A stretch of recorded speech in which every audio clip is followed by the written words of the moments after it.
I wasn't snooping, honestly. My phone was dead and theirs was charging right there on the kitchen counter. A notification lit up the screen, a name I didn't recognize, but the preview text. It stopped my heart cold. Just a few words, but they felt like a punch to the gut. That split-second glimpse shattered everything I thought I knew about us, about them. Established relationship and the emotional affair concept. We'd been together 10 years. Alex was my best friend, my safe place. Lately, things felt off-distant. They were always texting, calling it work stress or just a close friend. Jamie, that was the name. They talked about Jamie constantly, but always brushed it off when I got uneasy. You being paranoid. They'd to say it's just an emotional connection, someone who gets me. I tried to believe it. I wanted to believe it, because the alternative hurt too much. I told myself emotional affairs were complicated, maybe fixable, that trust could be rebuilt. The devastating discovery and shift to physical, but that notification, it wasn't about feelings anymore. Standing there, frozen in our kitchen, I scrolled, just enough to see the plans they'd made, the hotel, the times they'd lied about being at work. The messages weren't just intimate confessions, they were explicit, physical, real. The emotional affair I'd desperately tried to understand, the blurred lines I'd agonized over, they'd crossed them completely. My hands shook so hard I almost dropped the phone. Focus on the devastation and cliffhanger reading those words. It's like the floor vanished. 10 years dissolved into dust. That close friend wasn't just sharing thoughts, they were sharing everything. The betrayal isn't just physical. It's the lies layered on top of the emotional betrayal they'd already dismissed. I feel hollowed out. Broken doesn't even cover it. It's like staring at the wreckage of your life, holding the proof in your trembling hands. I heard their key turn in the lock. They were home, smiling, asking about my day. Completely unaware I was holding the phone, the messages screaming the truth. I looked up and the words just choked in my throat. Why this works.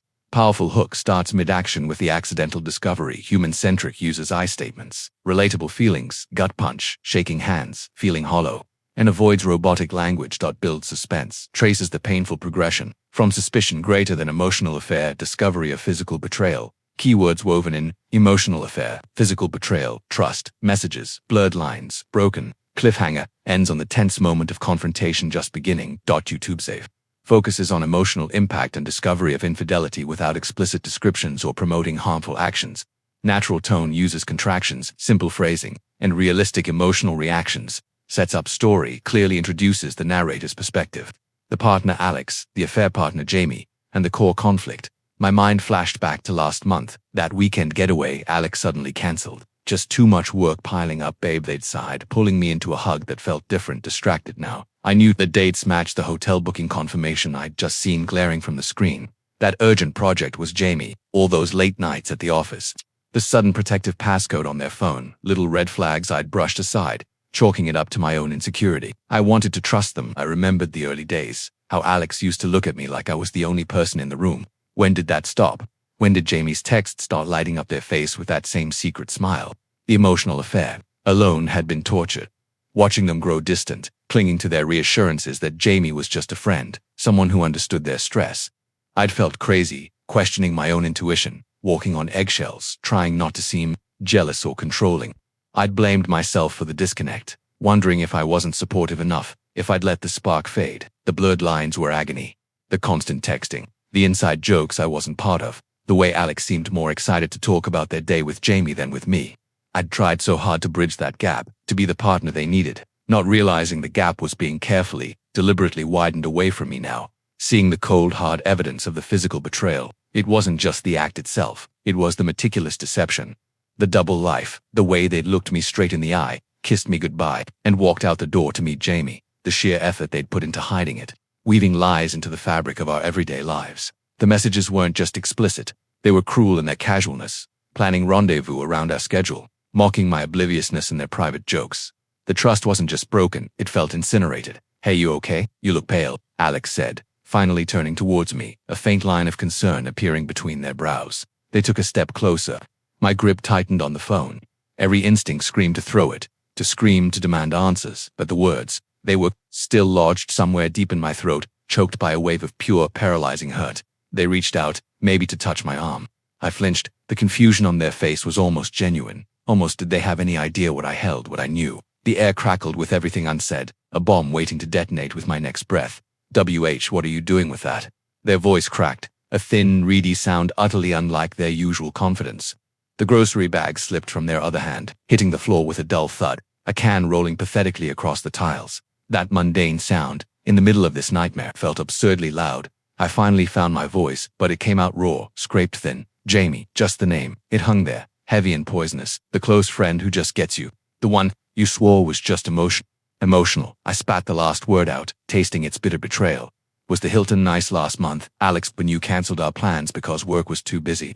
Watching the panic flood their eyes was like witnessing a building collapse in slow motion. They stammered, taking a half step back, bumping into the counter. It's not what you think. Please, just let me explain. Explain what? My voice rose, trembling with a fury I didn't know I possessed. Explain how the messages about missing my birthday dinner was sandwiched between planning your hotel room with Jamie. Explain the pictures.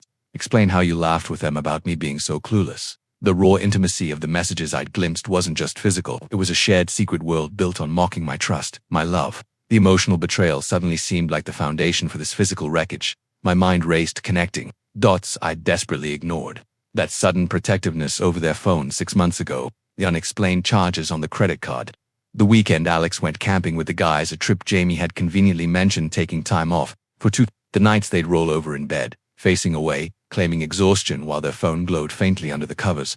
Each memory was a fresh stab, painting a picture of meticulous, long-term deceit. This wasn't a moment of weakness. It was a calculated double life. The emotional affair hadn't been a slippery slope. It felt like a deliberate path they'd paved, brick by lying brick, straight to this physical betrayal. And Jamie, who were they really? Just someone from work, Alex had always said. But the messages hinted at something more. Knowing did Jamie know about me? The depth of our life together. Or had Alex spun them a different story too, painting me as the unreasonable one, the obstacle?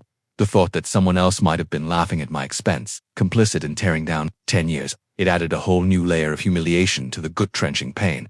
Alex was still trying to talk, their words tumbling over each other. Apologies, excuses, please. It meant nothing. It was a mistake. I love you. But every syllable felt like another lie. The person standing before me, sweating and desperate, felt like a stranger wearing Alex's face. The partner I trusted, the future I believed in, lay in ruins at my feet. I looked down at the phone, the screen now dark, but the images, the words, burned into my mind. Could anything they say ever unsee that? Could any explanation rebuild trust from this? The weight of it crushed me. I couldn't breathe. I couldn't think. All I could do was stare at this trembling, exposed stranger and the shattered pieces of everything we were. Wondering if there was even a word big enough for this kind of broken. The silence stretched again, heavy with the wreckage, and I had absolutely no idea what came next. The lie that started it all felt bigger than any truth they could offer now. Fix this. The laugh that escaped me was hollow, scraping my throat. Fix 10 years of lies. Fix this. I held up the phone, not unlocking it, just letting the dark screen act as a symbol of everything shattered. How long, Alex? How long has just an emotional thing been? Was it always physical? Did the emotional affair just make it easier to jump into bed with them? They flinched, shrinking back as if the questions were physical blows. No, God, no. It just happened once, twice. Maybe it didn't mean anything. They were scrambling. Now, words tripping over themselves. It was a stupid mistake. A moment of weakness when things felt hard between us. You were so distant too, always working, always tired. Jamie was just there listening. There it was. The blame. Shift, the subtle implication that my actions, my perfectly normal stress, my human exhaustion somehow justified their betrayal. The emotional manipulation twisted the knife deeper. It wasn't just the physical cheating. It was the rewriting of our history, the attempt to make me complicit in their lies. The foundation of our struggles was suddenly being used as an excuse for their secret life with Jamie. My mind spun. The emotional connection they'd downplayed for months hadn't been a harmless friendship. It had been the fuel, the gateway. The shared intimacy of thoughts and feelings had paved the way for the physical intimacy I'd just discovered evidence of. The blurred lines weren't an accident.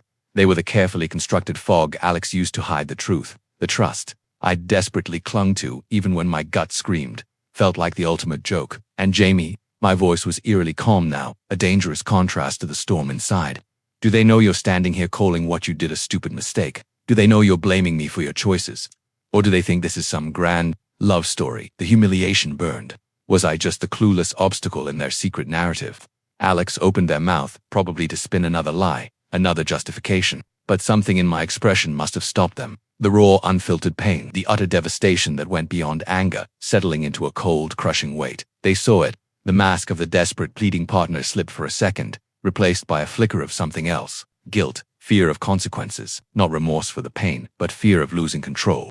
They took a hesitant step forward, hand outstretched not towards me, but towards the phone. Give it to me, they said, their voice dropping, losing the frantic edge, gaining a chilling intensity. You don't need to see any more. It will only hurt you worse.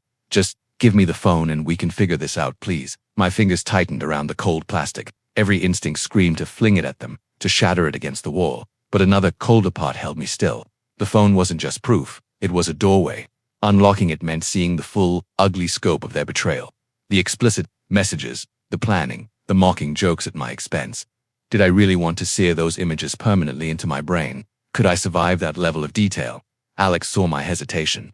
Their eyes locked onto mine, pleading, demanding, terrifyingly. Focused, just hand it over. Trust me, please. The word trust hung in the air, grotesque and absurd after everything. The tension was a physical thing, pressing in from all sides. The grocery bag lay forgotten on the floor. The can stopped against the cabinet. The only sounds were our ragged breathing. My thumb hovered over the power button. One press, one swipe. The truth, in all its brutal, undeniable glory, waited on the other side of that dark screen. Did I dare look? Or was ignorance, however fragile and false, the only shield I had left against being completely obliterated? Alex held their breath, waiting. The next move was mine. The bomb was primed out. My thumb still hovered over the phone's power button. Trust. That word felt like broken glass in my chest. Could I stomach seeing more? The explicit plans, the mocking words, the sheer intimacy they shared with Jamie while lying to my face. The thought made bile rise in my throat. Ignorance was a flimsy shield. But maybe it was the only one left that wouldn't cut me to ribbons. Then it happened. A sharp buzz vibrated violently in my clenched hand. The screen lit up, blindingly bright in the dim kitchen. A new notification slid into view. Right at the top. It wasn't from Jamie. The name displayed sent a fresh, icy wave of shock crashing through me. Alex's mom, Sarah, the woman who'd hugged me last Thanksgiving, called me family, whose cookie recipe I used every Christmas. The preview text was short, devastatingly clear. Alex, honey, just checking in. Still with Jamie. Hope it's going okay. Let me know when you're heading home. Love you X. The world tilted. My vision blurred for a second. The air rushed out of my lungs as if I'd been punched. Still with Jamie. Hope it's going okay. Let me know when you're heading home. Alex saw the notification. Saw the name. Saw the dawning horrific comprehension freeze me solid. A choked gasp escaped them. A sound of pure, unadulterated panic. No, they whispered, the color draining completely from their face. Oh God. No. The pieces. The awful, unthinkable pieces. Slammed together. It wasn't just Alex. It wasn't just Jamie. Alex's mother knew about Jamie. Knew they were together right now. Knew enough to check in. Knew enough to send love. She was complicit. She was covering for them. She was part of the lie. The emotional affair hadn't just turned physical. It hadn't just involved my partner and their lover. It had infiltrated my family. The woman I considered a second mother knew my partner was betraying me and actively supported it. The betrayal wasn't just a stab in the back. It was a calculated ambush from someone I'd let into my innermost circle. The physical evidence on the phone was horrifying, but this felt like a different kind of violation. A deeper, more insidious poison. Who else knew? Had they all laughed at me behind my back? Had family gatherings been a charade, where they exchanged knowing glances over my clueless head? Alex lunged then, a strangled cry escaping them, fingers scrabbling wildly for the phone.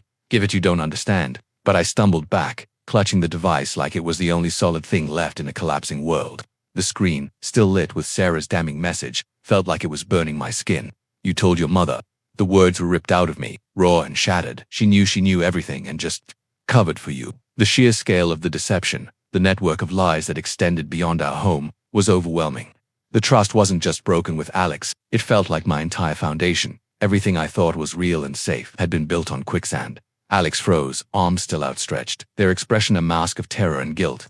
They didn't deny it. They couldn't. The proof was glowing. In my hand, a beacon illuminating a web of betrayal far wider and more humiliating than I could have ever imagined. The bomb hadn't just detonated. It had revealed an entire minefield I never knew I was walking on. The shattered pieces of my life weren't just at my feet anymore.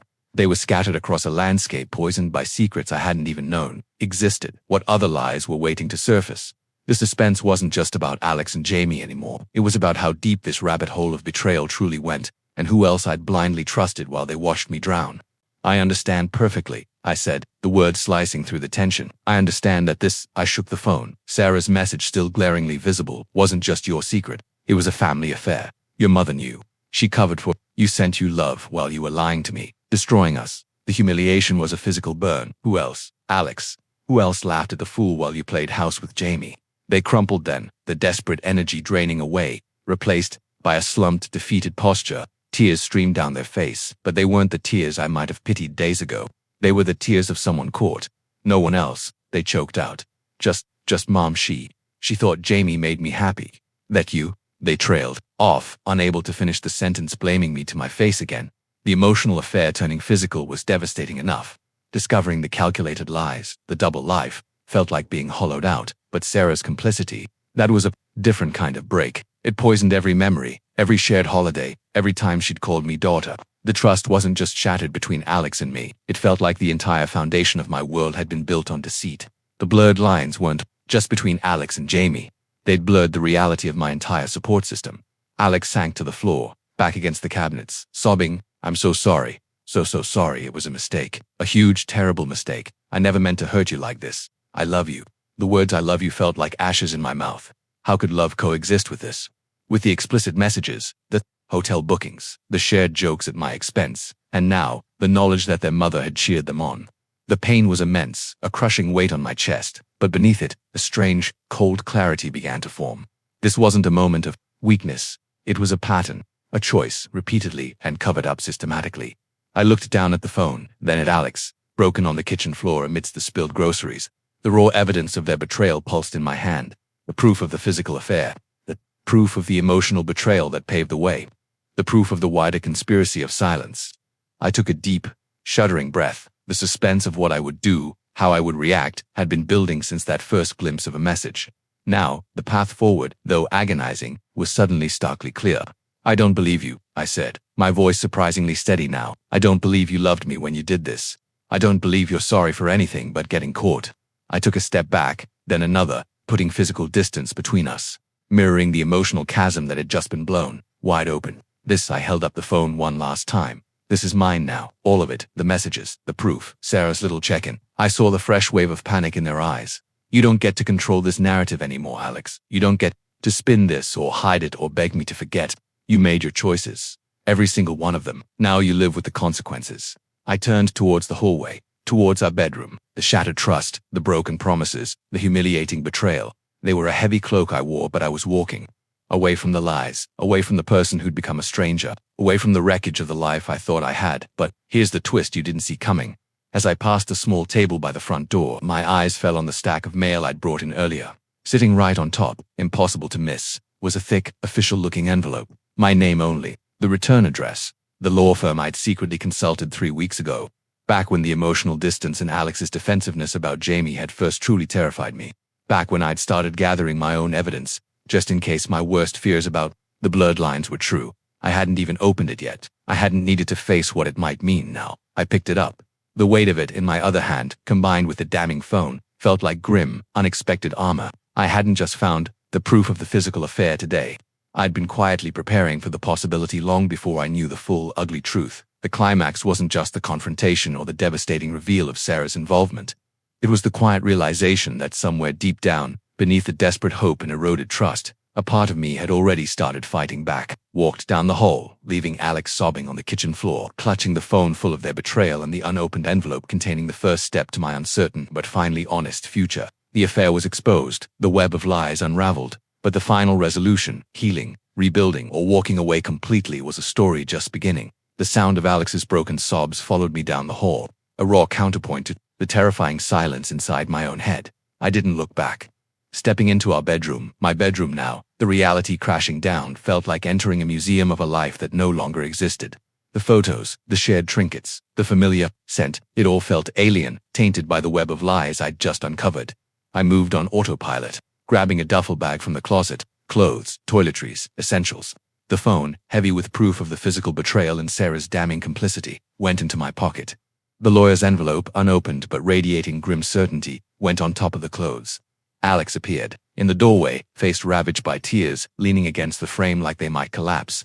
"Please," they whispered, voice shredded. "Don't go. We can fix this. I'll end it with Jamie. I'll tell Mom ...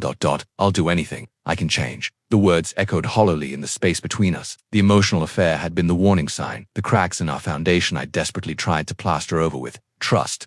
The physical betrayal was the collapse. But Sarah's knowing involvement, that poisoned the very ground the house stood on. "You had months to change, Alex," I said, my voice surprisingly steady. though my hand shook as I zipped the bag. You chose secrecy, you chose Jamie, you chose lies, and your mother chose to help you hide it. That's not a mistake, it's who you both are right now. The betrayal felt absolute, the trust incinerated beyond repair. Blocking Sarah's number was the first thing I did after silencing my phone. The wider betrayal, the humiliation of knowing she'd smiled to my face while covering for my partner's affair, was a wound that would take far longer to heal than the legal disentanglement. I walked past Alex, back down the hall, through the kitchen where the spilled groceries were a stark reminder of the life exploding around us. They didn't try to grab me again, just stood there, a broken figure amidst the wreckage they'd created, whispering pleas that fell on deaf ears. Stepping out into the cool evening air was like surfacing from drowning. The weight of the betrayal, the emotional erosion, the physical shock, the familial knife in the back was still crushing, but holding the bag, the phone, and the unopened envelope from the lawyer I'd wisely consulted weeks ago, when the blurred lines with Jamie first started screaming danger in my gut, gave me a sliver of something else. Agency. I hadn't just reacted to the discovery. A part of me, deep down, had already started protecting myself. That quiet preparation, born of eroded trust and intuition, was my lifeline now. The road ahead was daunting. Healing from this level of betrayal, navigating the divorce, rebuilding a life shattered by infidelity. It felt like staring up a mountain, but as I got into my car, the silence inside was my own. No more lies, no more deciphering hidden messages or doubting my own reality. The painful truth was finally out, laid bare. The affair was exposed, the web unraveled. The resolution wasn't a happy ending, not yet. It was the first, shaky step onto solid ground after years spent walking on quicksand disguised as love. The journey of healing was just beginning, one painful, honest step at a time. And for the first time in months, I knew exactly where I stood, alone, maybe, but finally free of the lies.